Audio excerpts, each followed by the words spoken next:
All right, this is part two of the Google Forms for Conferencing with Students session. Getting to creating the form in this video. Before I go any further, what I ultimately want to just make sure you know before we start, if you've never created a form before, these 2 points are very important. The first point is every form is ultimately 2 files. The form itself is 1 file. That's where you build your questions. And then once you submit some submissions on that form, they ultimately go to a separate file, which is the spreadsheet. So I point this out, I'll point this out as we go, but I just want to make sure you know that. So best if you are creating multiple forms or doing some work and you want to keep everything organized, put things in a folder in your Google Drive, and I'll show that as I go.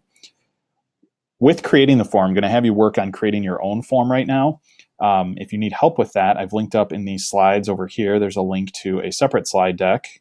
Josh, who's one of our tech coaches, has put together some information about creating a form. You can have this open while you work.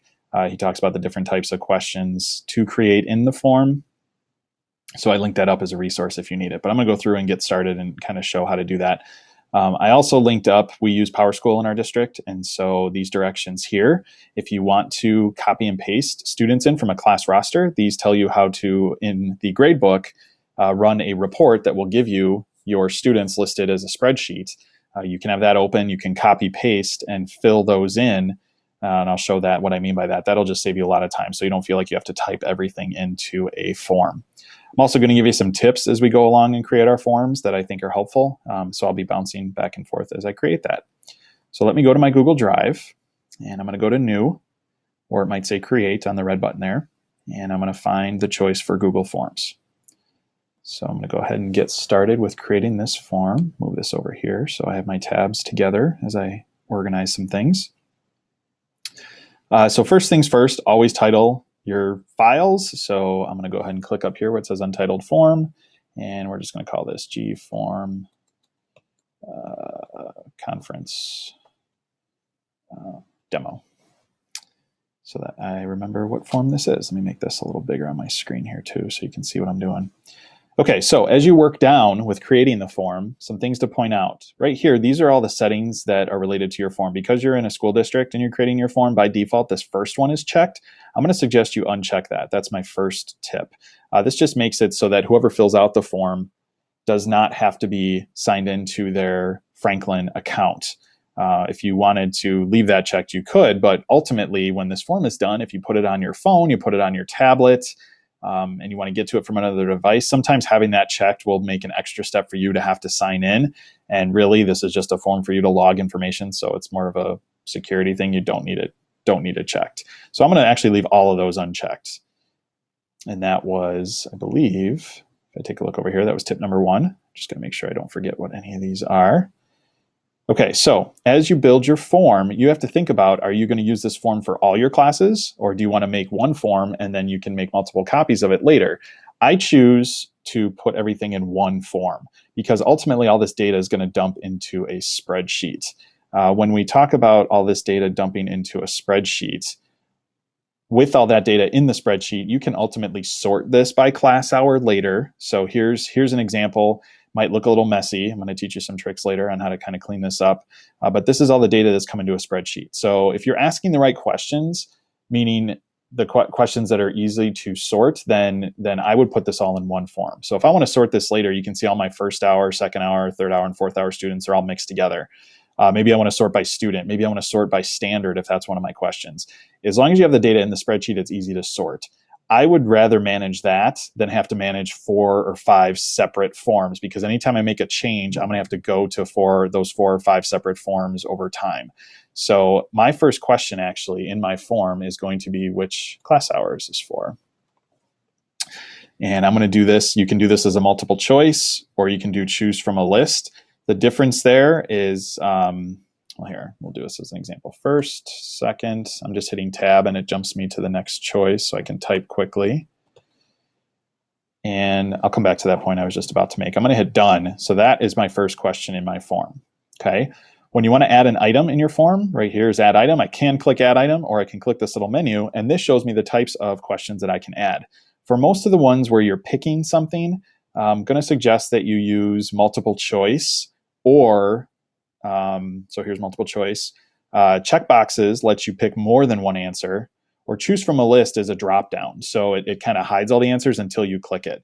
So if you're wanting to keep your form kind of concise and neat, you could choose the choose from a list. The only downside with choose from a list is you can't add an other choice. Let me show you what I mean by that. I'm going to add a question as multiple choice. So here's my second question. And I can always change this too. If I change my mind as I'm building this, I can come back in and change choose from a list. However, there is no other choice on choose from a list. If I'm in multiple choice, I'm going to try to preload these with the answers that I think I'm going to need. And then if I wanted to have an other choice where I could type something on the fly, that's kind of handy to have that. So in the case of your student roster, which is what I'm going to do as this question. So I'm going to say students, or student rather. I'm going to choose from a list because I don't want to see my entire form be the length of all the students I'm going to copy and paste in here. And if I ever need to add a student, I can come back in here, edit. If I get a new student in my class, I can always add that later. So I'm doing the student question, choose from a list. And now here's where having the roster comes in handy. So here's my student roster that I ran. And if I want to, I could just copy and paste the kids' last names in. Or if you have their email addresses, you could copy and paste their email addresses in. We're fortunate that our students' email addresses are their names. If you want to go further with this later, I'm going to show you some tools where you can eventually set up some automation type things to email to the students. It'd be handy to have their email addresses in there. If you don't think you're going to get into that, and this is just a form for you just to collect data, you could get away with just doing their last names. So I'm going to go ahead and do their last names. And if you're not sure if you're going to do the email or the last names, just choose the last names for now. So now here's why you run the roster. Because I just highlighted, I don't know if I explained that, I selected, clicked and dragged down, I copied. So I did my shortcut key for copy, which was Command C or Control C if you're on Windows. When I come back over here and I paste, because those were all on their own separate lines, now it's pasting all my students' names in. So I'm going to hit done. Your list might be longer, but now here's why that's nice. Choose from a list, see it's dropped down so that it's not taking up too much space in my form.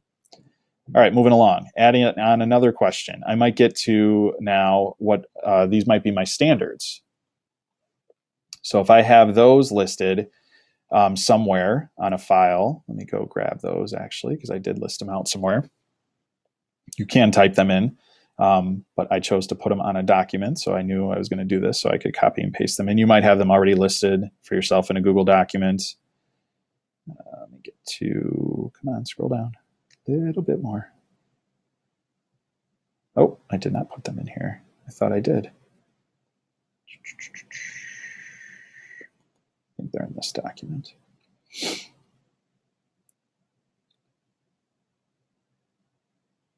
So why this helps is being able to copy and paste in answers, then you don't have to type everything out.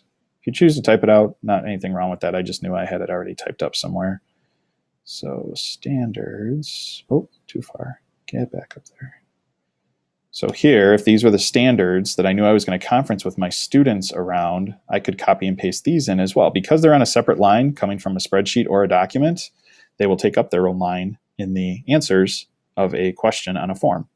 And here's that add other I was talking about. So let's say for some reason, you know, I don't have all the standards in here. I can add another box and type a little note to myself later when I fill this out.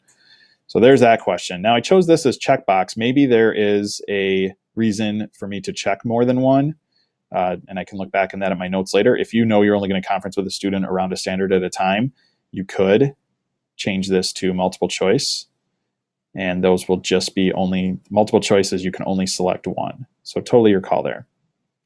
Okay, some other types of questions I might make now that you get how I'm kind of creating my questions. I might do some more multiple choice or checkbox questions. And if we take a look back at where I had my notes here, kind of centering these around the workshop model, I might have a question about the student's progress. And I might set this up as a checkbox type question so that I can check off how the student is doing in those areas. And I made a note to myself, I might add an other in there as well. Next steps, maybe the next steps for that student. A compliment that I plan to give the student around this unit or around whatever it is we're currently studying. The nice thing about this is if you're thinking, oh, you know, I'm going to all the trouble of creating this form, you can come back in and reuse this unit to unit. You can come back to this form, come back in, edit these questions, take these out, put in new standards if you're moving along to new standards, or moving along to a new unit where maybe you're not focusing so heavily on research like my examples are from here. So build the form the way you want, and then know that you can change that over time. Let's go back and check out my tips, and I think we'll wrap up this. You're basically going to spend some time creating your form. So there we talked about copying and pasting in the student names and pointed out just multiple choice, and checkbox questions do allow the other choice. So spend some time, start building your form, and then I'll show you how to do something with that form, and we'll get into doing spreadsheet in the next videos. Thanks for watching.